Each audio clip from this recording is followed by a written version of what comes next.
Think Before You Agree is part of a series of short videos to help aspiring leaders develop their critical thinking skills. Let's begin. Who doesn't like to work for people who agree on how to move forward?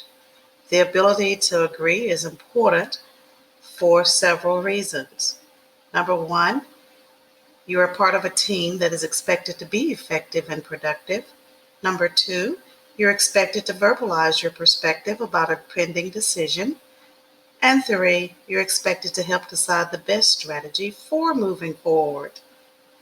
Regardless of the reason, you will have to explain your position when you don't agree with a proposed strategy or detail.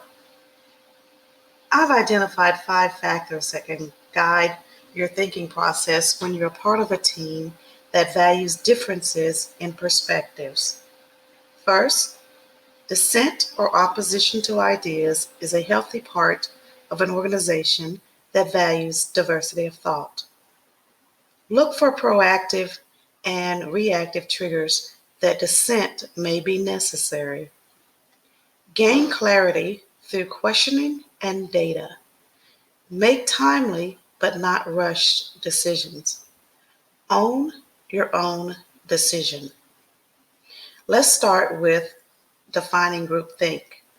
Groupthink can be defined as faulty decision-making, whereby group members blindly agree with authority figures or each other.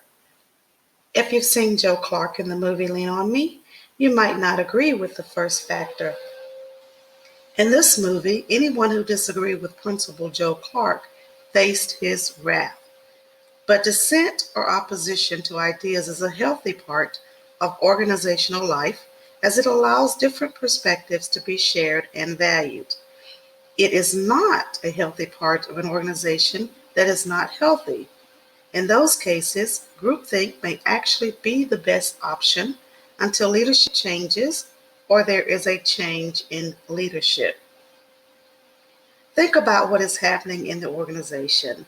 First, what has happened that causes you to sense this idea may not be one that serves your best interest or the organization's? Is it something that you personally experienced, something you witnessed, or something that your intuition says is questionable, or you expect it to play a key role? Then be proactive. Begin by brainwriting to identify possible clauses on your own. Consider mission statements, handbooks, policies, and procedures. Meet with relevant others in various roles at different levels to brainstorm what they see as the cause of the problem and prepare to compare and contrast logic. You may not agree as to whether this idea is solid, but you will have multiple perspectives to consider.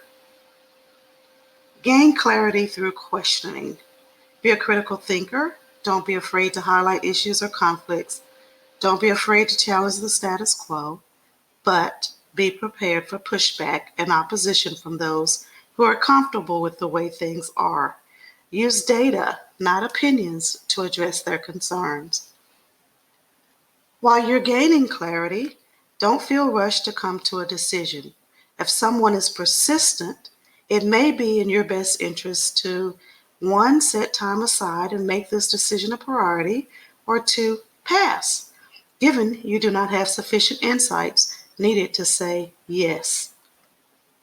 Once you have made a decision, own it. Do not apologize for needing more time to think about it or saying no. If you say yes, then fully commit. If you say no, then wish them well and don't harbor regrets or resentment. Here's an opportunity where you put you first, which ultimately works better for everyone involved. I've merely scratched the surface on why you should think before you agree. To learn more, contact me at dr.vce at VickieCoxEdmondson.com. Also, see Think Before You Meet, Think Before You Speak, Think Before You Accept, and Think Before You Plan. This series can help you be a more effective leader sooner.